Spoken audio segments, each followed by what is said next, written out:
لما نسمع اسم النبي لازم نصلي عليه اللهم صل. اور آج ہمارا موضوع یہ ہے وہ کون سے خوش قسمت گھر ہیں جہاں اللہ کی رحمتوں کا اور رحمت کے فرشتوں کا ہر وقت نزول رہتا ہے. تو وہ خوش قسمت گھروں کا تذکرہ آج کے بیان میں انشاءاللہ آ رہا ہے. پہلے بھی عرض کیا تھا کہ رحمت کے فرشتوں کا گھروں میں آنا، اس کی نشانی کیا ہے کہ گھروں میں محبتیں ہوں گی، سکون ہوگا، تھوڑے پیسے کمانے کے باوجود بھی دل مطمئن رہے گا، بیماریاں نہیں ہوں گی، اور آپس میں ہر ایک دوسرے کی عزت اور قدر کرتا ہوا نظر آئے گا، اور ہر ایک کو دنیا اچھی لگے گی. ایسا نہیں ہوگا کہ دل گھٹا گھٹا دنیا میں ہو. یہ سب علامات ہیں کہ یہ گھر رحمت کے فرشتوں کا مرکز ہے، اور یہی نشانیاں ہیں جو ان گھروں کے اندر پائی جاتی ہیں جہاں اللہ کی رحمت کے مبارک فرشتے جمع ہوتے ہیں. بہت سی روایات میں نے تلاش کر کے الحمدللہ اس کو جمع کیا. اب وہ ترتیب وار میں عرض کرتا ہوں کہ وہ کون کون سے خوش قسمت گھر ہیں. سب سے پہلا گھر بخاری شریف میں حدیث آتی ہے، نبی کریم صلی اللہ علیہ وسلم نے ارشاد فرمایا کہ ان للہ ملائکۃ یطوفون فی الطرق یلتمسون اہل الذکر، کہ اللہ تعالیٰ کی رحمت کے فرشتوں کی ایک جماعت ہے جو گلیوں میں چکر لگاتی پھرتی ہے، اور ایک دوسرے کے طرف وہ چکر لگاتے ہیں. اور جاتے کہاں ہیں، کیوں چکر لگاتے ہیں؟ وہ تلاش کرتے ہیں کہ کون سے گھر ایسے ہیں جہاں پر اللہ کا ذکر ہو رہا ہو. سبحان اللہ والحمد للہ ولا الہ الا اللہ واللہ اکبر، درود پڑھا جا رہا ہے اور استغفار کیا جا رہا ہے. اب وہ تلاش کرتے ہیں کہ وہ کون سے گھر ہیں جہاں کوئی اللہ کے ذکر میں مشغول ہو. اور جب ان کو وہ گھر مل جاتا ہے تو وہ باقی فرشتوں سے کہتے ہیں ہلموا الی حاجتکم، آ جاؤ آ جاؤ، جو گھر ڈھونڈ رہے تھے وہ ہمیں مل گیا ہے. اس کے بعد اللہ کے نبی نے فرمایا فَيَحُفُّونَهُمْ بِأَجْنِحَتِهِمْ إِلَى السَّمَاءِ الدُّنْيَا، پھر وہ فرشتے اس گھر میں آ کر جمع ہونا شروع ہو جاتے ہیں اور اپنے مبارک پروں سے ان ذکر والوں کو اس گھر کو گھیر لیتے ہیں، اور آسمانوں تک پھر وہ فرشتے جمع ہوتے ہوتے ہوتے ایک دوسرے کے اوپر نیچے آسمانوں تک ایک لمبی قطار فرشتوں کی اس گھر میں جمع ہو جاتی ہے. دیکھیں، پوری دنیا کی دولت خرچ کر کے آپ ایک رحمت کا فرشتہ بھی اپنے گھر میں نہیں لا سکتے. لگا دیں اپنا زیور، لگا دیں اپنے پیسے، بیچ دیں اپنا مکان، اور یہ کہیں کہ اے رحمت کے فرشتے یہ زیور لے لے، پیسے لے لے، مکان لے لے، ایک دفعہ تو میرے گھر میں آ جا. وہ کہے گا نہیں، میں اللہ کے حکم کے بغیر کسی گھر میں نہیں جا سکتا. نہ ہمیں پیسوں کی لالچ ہے، نہ مکانوں کی، نہ زیور کی، ہم تو اللہ کے حکم کے محتاج ہیں. تو آپ ساری دنیا کی دولت خرچ کر کے ایک رحمت کا فرشتہ بھی اپنے گھر میں نہیں لا سکتے. لیکن اگر آپ نے گھر میں ایک دفعہ سبحان اللہ کہہ دیا تو اللہ کی رحمت کے فرشتوں کا آسمانوں تک کا تانتا بن جائے گا. اتنے فرشتے جمع ہوں گے، اتنے فرشتے جمع ہوں گے کہ آپ کا پورا گھر رحمت کے فرشتے اپنے پروں سے گھیر لیں گے. اب یہ کتنی بڑی سعادت ہے اللہ کے مبارک ذکر میں اپنے آپ کو لگانا. دیکھیں، آپ لوگ صبح ناشتہ واشتہ بچوں کو کروا کے مرد دکان پہ چلے گئے، بچے اسکول میں چلے گئے، اب آپ فارغ ہیں. اس فارغ وقت کو قیمتی بنائیں، ضائع نہ کریں. حدیث میں آتا ہے سبحان اللہ والحمد للہ ولا الہ الا اللہ، یہ تو جنت کے درخت ہیں. ایک دفعہ کہیں گی ایک درخت جنت میں لگ جائے گا. اور ذکر والے بڑے خوش قسمت لوگ ہیں. حضور علیہ السلام نے فرمایا قیامت والے دن آواز لگے گی. آپ صلی اللہ علیہ وسلم نے فرمایا فرشتہ کہے گا این اولو الالباب، بھائی عقل مند لوگ کہاں ہیں؟ لوگ کہیں گے ای اولی الالباب ترید، بھائی عقل مندوں سے کیا مراد ہے؟ تو فرشتے کہیں گے الذین یذکرون اللہ قیاما وقعودا وعلی جنوبہم، کہ عقل مندوں سے مراد وہ لوگ ہیں جو کھڑے بیٹھے لیٹے ہر حال میں اللہ کا ذکر کیا کرتے تھے، یہ عقل مند ہے۔ ہم سمجھتے ہیں جس نے مہنگا سوٹ سلوایا وہ عقل مند، جس نے مکان اچھا بنایا وہ عقل مند، اور اللہ فرما رہے عقل مند وہ ہے جو ہر وقت اپنے آپ کو ذکر میں لگائے رکھے۔ اس لیے بڑی خوش قسمتی اور سعادت کی بات ہے کہ ہم ہر وقت اللہ کے ذکر میں لگی رہیں۔ اب یہ نیت کر لیں کہ اگر آپ چاہتی ہیں کہ آپ کا گھر اللہ کی رحمت کے فرشتوں کا مرکز بن جائے تو آپ اپنے گھروں میں جو ہے وہ اللہ کا ذکر شروع کر دیں، اور اپنے گھروں میں بیٹھ کر خود بھی مستورات اور بچے بھی اور اپنے مردوں کو بھی ترغیب دیں کہ فارغ وقت میں کچھ نہیں کرنا، صرف اللہ کا ذکر کرتے رہنا ہے، اور جب موقع ملے آپ یہ تسبیحات کریں۔ پھر اسی طرح آپ کو موقع نہیں مل رہا ذکر کرنے کا الگ سے بیٹھ کر تو کوئی بات نہیں، بہترین طریقہ ہے آپ روٹی پکا رہی ہیں ذکر کر کے پکائیں، آٹا گوندھ رہی ہیں تو ذکر کر کے آٹا گوندھ لیں، اور اسی طرح جھاڑو پھیر رہی ہیں ذکر کر کے جھاڑو پھیریں۔ اب جو عورت آٹا گوندے سبحان اللہ کہتی ہوئی، روٹی پکائے الحمدللہ کہتی ہوئی، جھاڑو پھیر رہی ہے کلمہ پڑھتی جا رہی ہے، تو بتاؤ اس روٹی کھانے والے بچے کیوں نہیں بابا فرید گنج شکر بنیں گے، کیوں نہیں شیخ عبد القادر جیلانی بنیں گے؟ اب ماں روٹی پکا رہی ہے گانا سن رہی ہے، ہنڈیا پکا رہی ہے ڈرامہ دیکھ رہی ہے، تو اب ایسے بچے بتاؤ کیسے اللہ کے ولی بن سکتے ہیں؟ تو ایک تو ذکر کا فائدہ یہ ہوگا کہ ہمیں اللہ کی رضا نصیب ہوگی، دوسرا ہمارے گھر والوں کے دل میں نور پیدا ہوگا، اور تیسرا بڑا فائدہ یہ کہ رحمت کے فرشتوں کا ہمارے گھر میں ہجوم لگ جائے گا۔ تو اس لیے اب یہ نیت کریں، یہ پہلا خوش قسمت گھر ہے جہاں پر اللہ کی رحمت کے فرشتوں کا نزول ہر وقت رہتا ہے۔ دوسرا، نبی کریم صلی اللہ علیہ وسلم نے ارشاد فرمایا، کنز العمال کی روایت ہے کہ البیت الذی اذا قرئ فیہ القرآن حضرتہ الملائکہ، کہ جس گھر میں قرآن پاک کی تلاوت کی جاتی ہے تو اللہ کی رحمت کے فرشتے اس گھر میں جمع ہو جاتے ہیں، وتنکبت عنہ الشیاطین، اور جنات اور شیاطین اس گھر سے نکل جاتے ہیں، اور ووسع علی اہلہ، اور وہ گھر اپنے رہنے والوں پر کشادہ ہو جاتا ہے، وکثر خیرہ،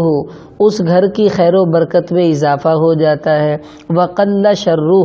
اور اس گھر کی بیماریاں پریشانیاں مصیبتیں کم ہو جاتی ہیں۔ تو قرآن آپ کے گھر میں کھلے گا، آپ تلاوت شروع کریں گی، قرآن کھولتے ہی اللہ کی رحمت کے فرشتے آپ کے گھر میں جمع ہو جائیں گے، اور اتنے فرشتے ہوں گے کہ آپ کا پورا گھر وہ گھیر لیں گے۔ دیکھو پوری دنیا کی دولت خرچ کر کے ایک فرشتہ بھی آپ اپنے گھر میں نہیں لا سکتی تھی، اور یہاں قرآن کھول کے آپ نے بسم اللہ پڑھنا شروع کی اور دھما دھم رحمت کے فرشتے آپ کے گھر میں اترنے لگے، تو کتنی بڑی خوش قسمتی کی بات ہے۔ تو اس کی بھی ہم نیت کر لیں کہ روزانہ کچھ نہ کچھ قرآن پاک ہمارے گھر میں کھلتا رہے اور ہم اس کو پڑھتی رہیں۔ دیکھیں جب بیٹی ماں کو دیکھے گی کہ ماں 1 گھنٹہ ڈریسنگ کے سامنے بیٹھ کر میک اپ کرتی ہے اور قرآن 2 منٹ میں پڑھ لیتی ہے،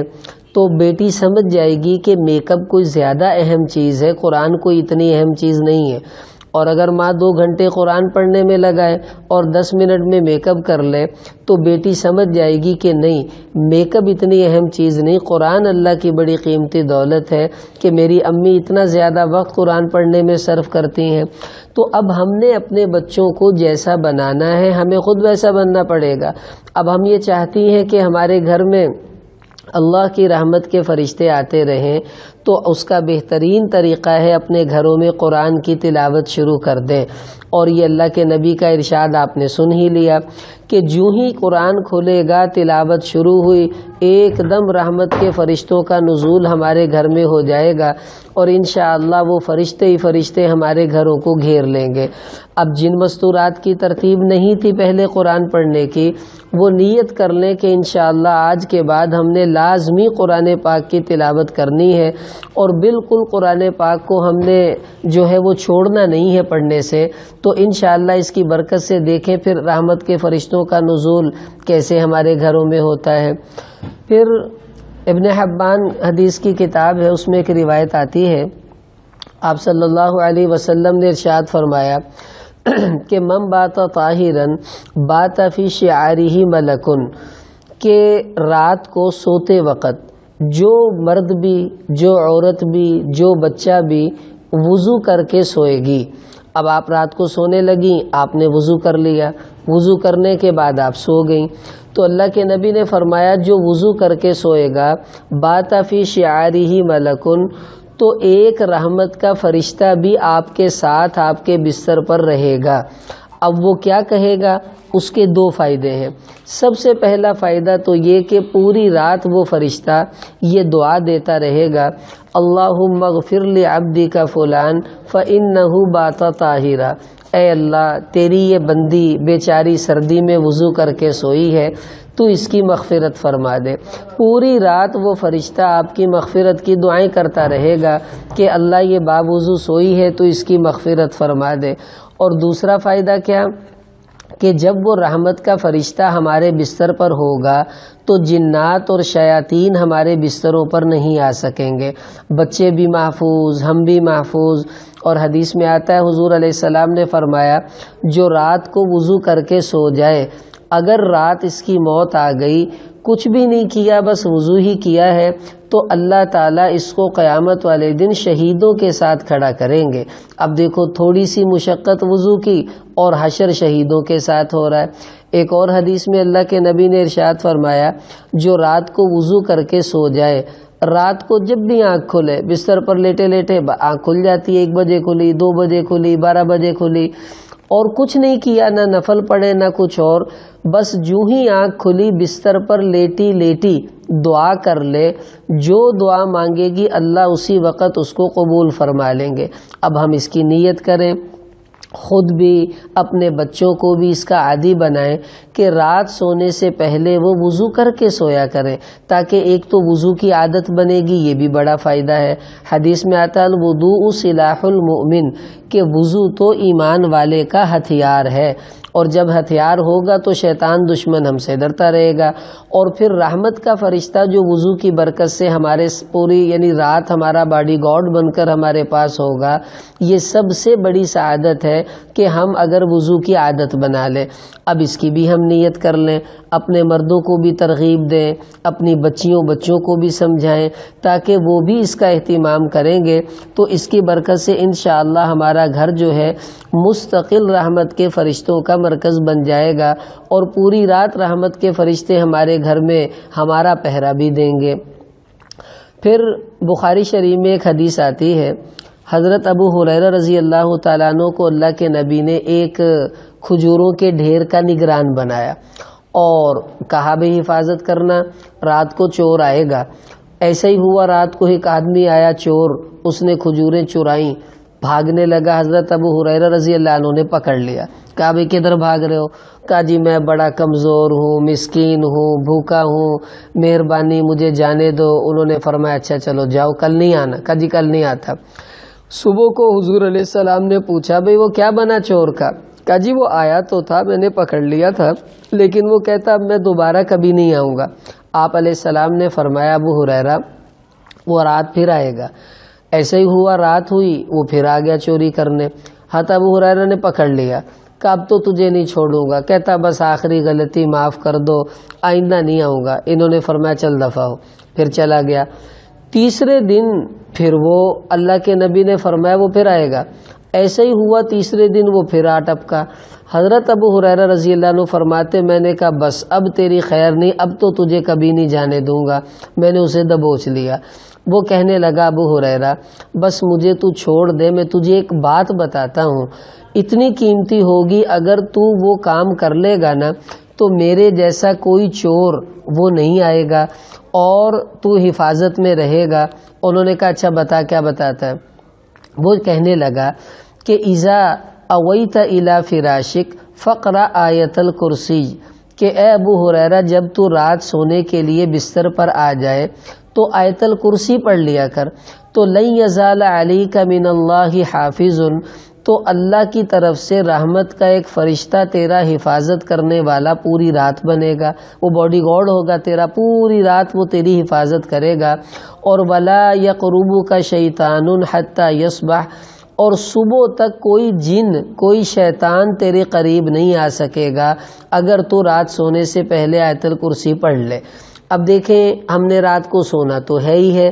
اگر یہ نیت کر لیں کہ سونے سے پہلے آیت الکرسی پڑھ لیا کریں گے، ہمارا گھر بھی محفوظ ہو جائے گا، رحمت کا فرشتہ ہمارا باڈی گارڈ بھی بن جائے گا، حفاظت کرے گا ہماری، اور ساتھ میں صبح تک کوئی جن ہمارے قریب نہیں آ سکتا، کوئی شیطان ہمارے قریب نہیں آ سکتا۔ ہمارے نبی کی باتیں سچی ہوتی ہیں۔ ایک دفعہ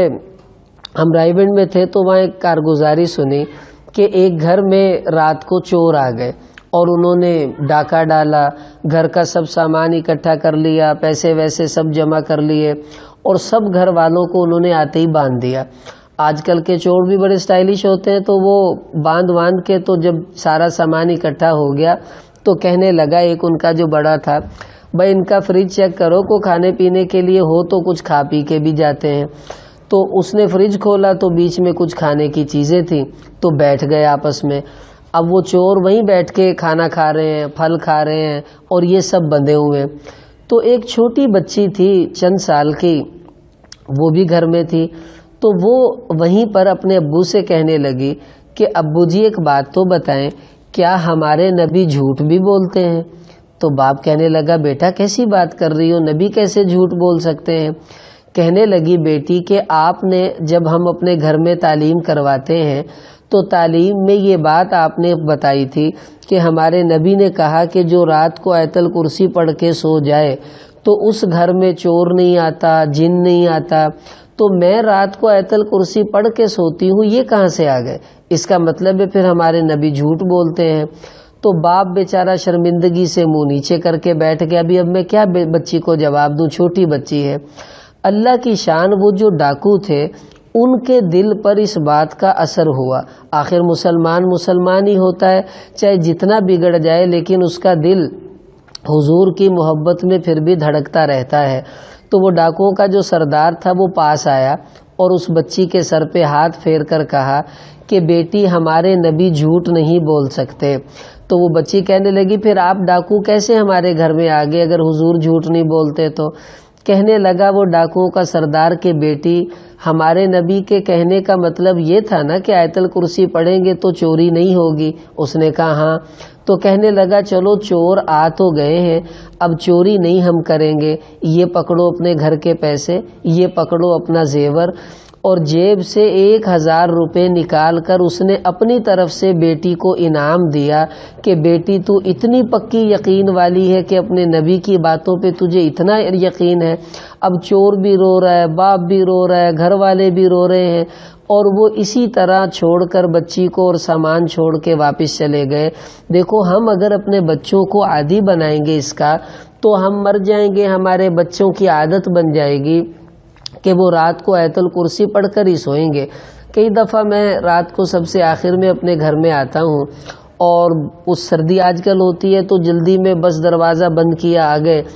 تو کئی مرتبہ ایسا ہوا ہے کہ میں صبح نماز کے لیے اٹھا تو دروازہ کھلا رہ گیا، رات کو بند نہیں کر سکا، لیکن آیت الکرسی پڑھی ہوتی ہے، ایک ایک چیز اللہ کی شکر ہے محفوظ رہتی ہے۔ ایک دفعہ رات کو ہمارے گھر کا دروازہ بڑی زور زور سے بجا، میں جلدی سے باہر نکلا تو چوکی دار تھا، وہ کہنے لگا جی آپ کی بیٹھک کا دروازہ کھلا ہوا ہے، تو لائٹ بھی جل رہی ہے، تو کیا بات ہے، کوئی بندہ بھی نہیں ہے؟ میں نے کہا اچھا۔ تو میں جب دیکھا تو واقعی وہ کوئی مہمان آئے تھے، وہ اٹھ کے چلے گئے اور میں دروازہ بند کرنا بھول گیا، ان کو رخصت کر کے اندر آ کے میں سو گیا۔ تو اب دیکھیں یہ آیت الکرسی اور دعائیں پڑھنے کا فائدہ کیا ہوتا ہے؟ اگر خدا نہ خواستہ کوئی ایسی غلطی ہو بھی جائے تو اللہ تعالیٰ کبھی نقصان نہیں ہونے دیتے، نقصان سے حفاظت فرما لیتے ہیں، اور الحمدللہ ہمارا کبھی ایسا نقصان اللہ نے نہیں ہونے دیا۔ تو مقصد عرض کرنے کا یہ کہ اب یہ ہمارے نبی نے بتا دیا اگر آیت الکرسی پڑھیں گے تو رحمت کے فرشتے بھی آئیں گے، اور اس کے بعد جو ہے حفاظت بھی رہے گی، اور الحمدللہ کوئی گھر میں ایسی تنگی نہیں ہوگی۔ پھر حدیث میں مسلم شریف کی روایت ہے، آپ صلی اللہ علیہ وسلم نے ارشاد فرمایا کہ فإن الصلاة مشہودۃ محظورۃ، کہ جب گھر میں اشراق کی نماز پڑھی جائے، جب سورج نکل جاتا ہے تو سورج نکلنے کے 10 منٹ کے بعد 2 نفل اشراق کے پڑھ لینے چاہیے۔ اب ایک تو اس کا فائدہ یہ ہے کہ ایک حج اور عمرے کا ثواب اللہ دیتے ہیں جو اشراق کے 2 نفل پڑھ لیتا ہے۔ دوسرا فائدہ کیا، حضور علیہ السلام نے فرمایا فإن الصلاة مشہودۃ محظورۃ، کہ اگر اشراق کی نماز پڑھ لی جائے تو جو ہی اشراق کی نماز شروع کریں گی رحمت کے فرشتے آپ کے گھر میں داخل ہونا شروع ہو جائیں گے۔ اب کتنا مبارک گھر ہے جس میں اشراق کی نماز پڑھی جائے، اور مرد بھی مستورات بھی۔ اب بہترین طریقہ ہے فجر کی نماز پڑھ کے مصلی پر بیٹھی رہیں، ذکر کریں، تلاوت کریں، جب سورج نکل جائے اس کے بعد اشراق کی نماز پڑھیں، پھر اٹھ کر آپ اپنے بچوں کے ناشتے کی اور اسکول جانے کی تیاری شروع کر دیں۔ اب اگر ہم نے ایسا کرنا شروع کر دیا تو صبح صبح ہی ہم نے رحمت کے فرشتے اپنے گھر میں داخل کر لیے۔ اب انشاءاللہ ہمارے کام بھی جلدی ہو جائیں گے، اور جو بھی کریں گی اس میں برکت بھی آ جائے گی، اور اللہ تعالیٰ سارے معاملوں کو انشاءاللہ اپنی قدرت سے آسان کر دیں گے۔ اب یہ نیت کر لیں، اپنے بچوں کو بھی صبح جب اسکول جانے لگے ان کو وضو کروا کر ان سے کہیں کہ بیٹا ایسا کرو، جلدی سے آپ 2 نفل اشراق کے پڑھ کے پھر اسکول چلے جاؤ، تاکہ آپ کو جو ہے ایک حج اور عمرے کا اللہ کی طرف سے ثواب بھی مل جائے۔ اب یہ عادت بنانی تو ہم نے ہی ہے، اگر اپنی بھی بنا لیں، بچوں کی بھی بنا لیں گے تو انشاءاللہ اس کی برکت سے اللہ تعالیٰ ان کے دلوں میں اپنے دین کا نور بھی داخل کریں گے اور آسانیاں بھی ہو جائیں گی۔ پھر نسائی شریف کی روایت ہے، نبی کریم صلی اللہ علیہ وسلم نے ارشاد فرمایا کہ ان للہ ملائکۃ سیاحین فی الارض، کہ اللہ تعالیٰ کی طرف سے ایک فرشتوں کی جماعت ہے جو زمین میں ہر وقت گھومتے پھرتے رہتے ہیں، کبھی کہیں جا رہے ہیں کبھی کہیں جا رہے ہیں۔ کیا کرتے ہیں؟ یبلغون من امتی السلام، کہ وہ سارے شہروں میں گاؤں میں چکر لگاتے ہیں اور دیکھتے ہیں کہ کون سی ایسی بندی ہے، کون سا ایسا گھر ہے جہاں پر درود پڑھا جا رہا ہو، اور اگر کوئی عورت درود پڑھتی ہے وہ فرشتہ اس درود کو اپنے ہاتھوں میں لے لیتا ہے، اور ایک روایت میں آتا ہے کہ وہ اپنے ہونٹ قریب کرتا ہے کہ وہ جو ہی درود پڑھا جاتا ہے وہ اپنے ہونٹوں سے اس کو اندر سمو لیتا ہے، اور پھر وہ درود لے جا کر نبی کریم صلی اللہ علیہ وسلم کے روضہ پر نام لے کر پیش کرتا ہے اور بتاتا ہے یا رسول اللہ، ساہیوال میں، ماڈل ٹاؤن میں آپ کی فلاں امتی جس کا یہ نام ہے اس نے آپ کو یہ درود کا تحفہ بھیجا ہے، قبول فرما لیجئے۔ اب دیکھیں کتنی خوش قسمت ہوگی وہ عورت کہ روزانہ اس کا نام کئی مرتبہ حضور کو بتایا جا رہا ہوگا کہ یا رسول اللہ آپ کی فلاں امتی آپ کو تحفہ بھیج رہی ہے، قبول فرمائیں۔ ایک تحفہ آیا، دوسرا تحفہ آیا، تیسرا تحفہ آیا، بار بار جب درودوں کے تحفے جائیں گے تو کیوں نہ اللہ کے نبی خوش ہو کر ہمارے لیے دعا کریں گے، اللہ ہمیں عمرے کی توفیق دیں گے، حج کی توفیق دیں گے۔ تو درود کی کثرت بہت بڑا ذریعہ ہے حج اور عمرے کے کرنے کا۔ اب سب سے بڑا فائدہ کیا ہے؟ حدیث میں آتا ہے من صلی علیہ واحدۃ صلی اللہ علیہ عشرہ، کہ جو ایک مرتبہ مجھ پر درود پڑھ دے اللہ تعالیٰ کی 10 رحمتیں اس پر نازل ہو جاتی ہیں۔ اور یہ جو رحمت کے فرشتے گھومتے پھرتے ہیں، جو ہی ہم نے درود پڑھا تو ایک دم رحمت کے فرشتے ہمارے گھر میں آ جائیں گے اور درود لے کے پھر اللہ کے نبی کے روضے پر چلے جائیں گے۔ آپ پڑھتی جائیں گی آتے جائیں گے، پڑھتی جائیں گی آتے جائیں گے۔ تو نیت کر لیں، چلو زیادہ نہ صحیح صبح شام ایک تسبیح تو درود پاک کی کر ہی لیا کریں۔ اللہ کے نبی کے کتنے احسانات ہمارے اوپر ہیں، چلو ہم بھی کچھ تھوڑا سا اس کا بدلہ یوں دے دیں کہ اپنے پاک پیغمبر صلی اللہ علیہ وسلم پر ہم درود پڑھ لیا کریں، اس کی برکت سے انشاءاللہ اللہ ہمارے لیے آسانیاں فرمائیں گے۔ اب جو ہی درود پڑھیں گی رحمت اترے گی، جو ہی درود پڑھیں گی رحمت کے فرشتے ہمارے گھروں میں داخل ہو جائیں گے، اور یہی فرشتوں کا آنا انشاءاللہ ہمارے لیے آسانیوں کے فیصلے اللہ پاک سے کروائے گا۔ پھر ایک حدیث میں آتا ہے نبی کریم صلی اللہ علیہ وسلم نے ارشاد فرمایا، طبرانی شریف کی روایت ہے کہ مرحباً بطالب العلم ان طالب العلم لتحفہ الملائکۃ باجنحتها، کہ خوشخبری ہو طالب علم کے لیے کہ رحمت کے نیک فرشتے وہ اپنے پروں سے علم حاصل کرنے والوں کو ڈھانپ لیتے ہیں۔ اب جن گھروں میں علم کا کوئی حلقہ لگتا ہے یا تعلیم کا حلقہ لگتا ہے، تعلیم کیا ہے؟ سیکھنا سکھانا۔ آپ اپنے گھر میں فضائل اعمال کی تعلیم کروائیں، وہ بھی تعلیم کا حلقہ ہے۔ یا جیسے ہمارے گھر میں مستورات پڑھنے کے لیے آتی ہیں، اب وہ قرآن پڑھنے آتی ہیں، دین سیکھنے آتی ہیں، اور جیسے اب آپ ساری مستورات گھر میں آئی ہیں، اب آپ ظاہر ہے دین سیکھنے کی نیت سے آئی ہیں۔ اب یہ جتنی مستورات بھی آئی ہیں انہوں نے دین سیکھنے کی نیت سے ہمارے گھر میں قدم رکھا، تو جو ہی آپ نے ہمارے گھر میں قدم رکھا تو رحمت کے فرشتوں نے آپ کو بھی اور ہمارے گھر کو بھی رحمت سے ڈھانپ لیا تھا۔ اب ہم یہ نیت کر لیں جب بھی، اب یہ لازمی نہیں ہے کہ گھر میں کوئی مدرسہ ہو تو تبھی ہوگا۔ مثلا آپ اپنے بچے کو بٹھا کر کہہ رہی ہیں بیٹا دودھ پینے کی دعا یہ ہے، اللہم بارک لنا فیہ وزدنا منہ، اب بچے کو دعا یاد کرا رہی ہیں تو یہ علم کا حلقہ لگ رہا ہے، آپ کا بچہ سیکھ رہا ہے، آپ اس کو سکھا رہی ہیں۔ تو یہ سیکھنا سکھانا علم کا حلقہ جو ہے یہ اللہ تعالیٰ کی طرف سے جو ہی آپ کے گھر میں شروع ہوا تو سمجھ لو رحمت کے فرشتوں کا نزول ہو گیا۔ اب یہ مشکل کام نہیں ہے، آپ اپنے بچے کو کلمہ سکھا رہی ہیں، بیٹا پڑھو لا الہ الا اللہ لا الہ الا اللہ، تو بچہ سیکھ رہا ہے، آپ سکھا رہی ہیں تو تعلیم کا حلقہ گھر میں لگ گیا۔ تو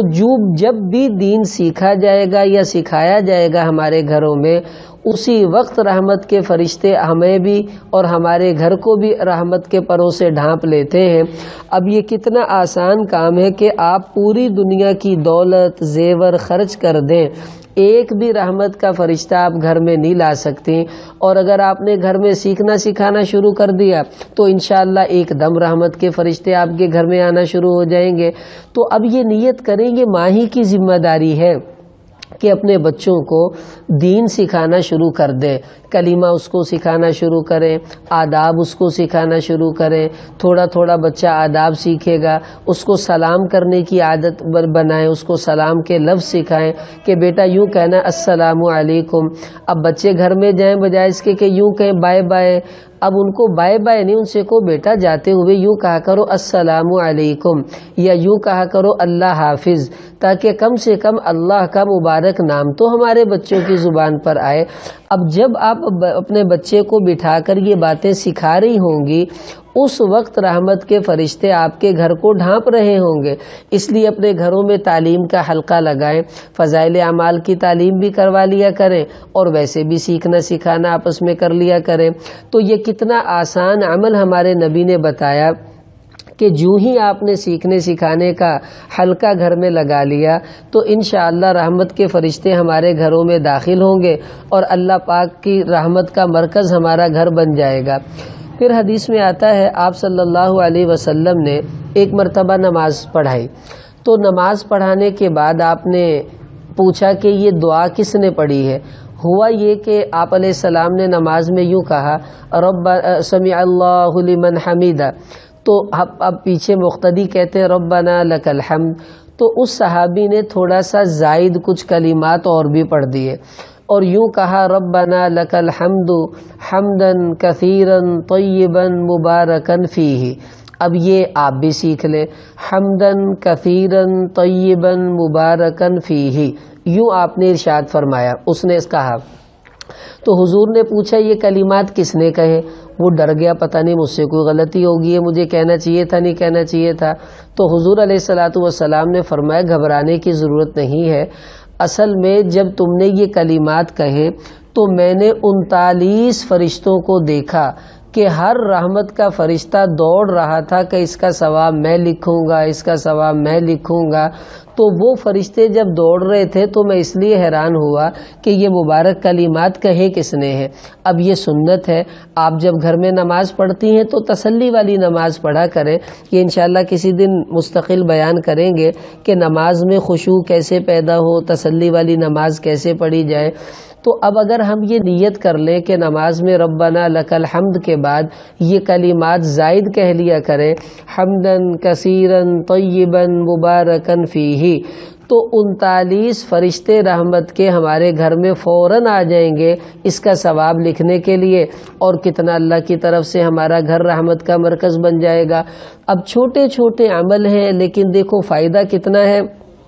کہ ہم پوری دنیا کی دولت خرچ کر کے ایک فرشتہ بھی نہیں لا سکتے، اور یہ چھوٹی سی دعا پڑھتے ہی رحمت کے فرشتے ہمارے گھر میں آ رہے ہیں، یہ کتنی بڑی ہمارے لیے سعادت کی بات ہے۔ پھر حدیث شریف میں آتا ہے، مسلم شریف میں روایت ہے کہ آپ علیہ السلام نے فرمایا جب بھی کوئی مسلمان کسی مسلمان کی پیٹھ پیچھے اس کے لیے دعا مانگے، مثلا آپ اپنی بہنوں کے لیے، بھائیوں کے لیے، کسی پڑوسی کے لیے، کسی رشتہ دار کے لیے، کسی سہیلی کے لیے، اس کو نہیں پتہ، آپ اس کے لیے اپنے گھر میں اللہ سے دعائیں مانگ رہی ہیں، اللہ ان کے لیے آسانیاں کر دے، بیمار ہے اس کو شفا دے دے، جو بھی دعا مانگے کسی کا نام لے کر۔ اب اس کے فائدے کیا ہیں؟ سب سے پہلا فائدہ یہ حضور علیہ السلام نے فرمایا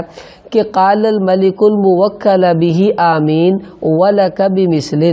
کہ ایک رحمت کا فرشتہ اللہ بھیج دیتے ہیں اسی وقت جب آپ نے کہا اے اللہ فلاں عورت کی پریشانیاں دور فرما، تو ایک فرشتہ فوراً آئے گا،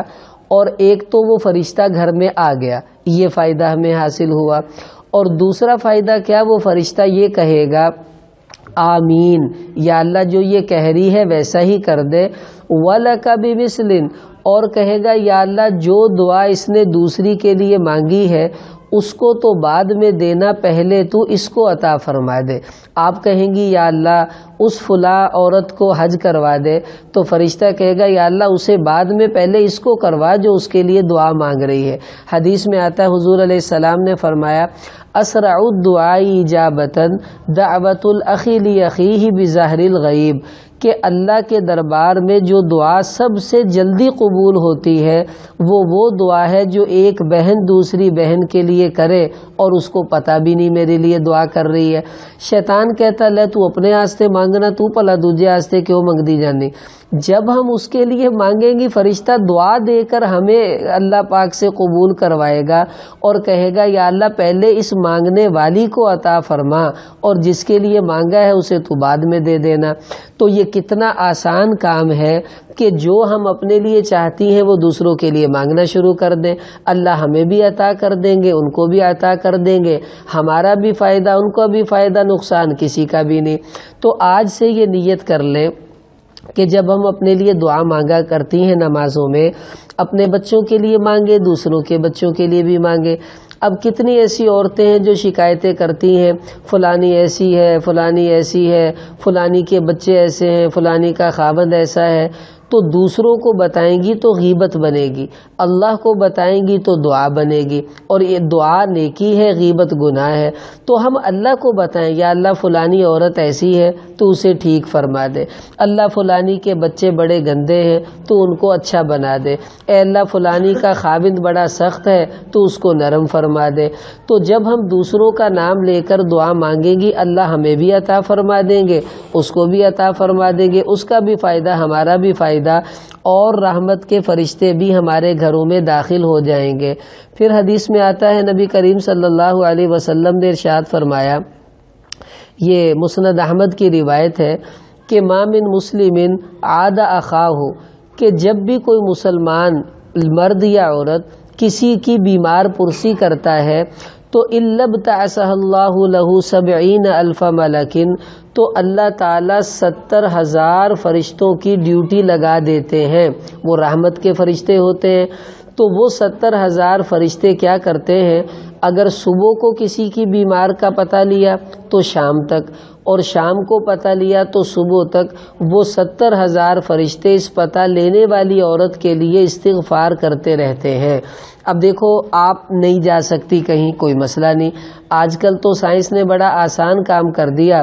آپ گھر بیٹھی آپ کو پتہ چلا لاہور میں کوئی رشتہ دار بیمار ہے، آپ وہاں نہیں جا سکتی، آپ ٹیلی فون کریں اور ٹیلی فون پر اس کا حال پوچھ لے کہ بہن کیسی ہو، آپ کی طبیعت کیسی ہے، اللہ تعالیٰ آپ کو صحت دے، تندرستی دے۔ اب ہم نے اس کا تھوڑا سا پتہ لے لیا تو 70,000 رحمت کے فرشتے ہمارے گھر میں آ گئے، اور وہ ہمارے لیے استغفار کریں گے۔ صبح کیا ہے تو شام تک، اور شام کو ہم نے اس کا پتہ لیا تو صبح تک۔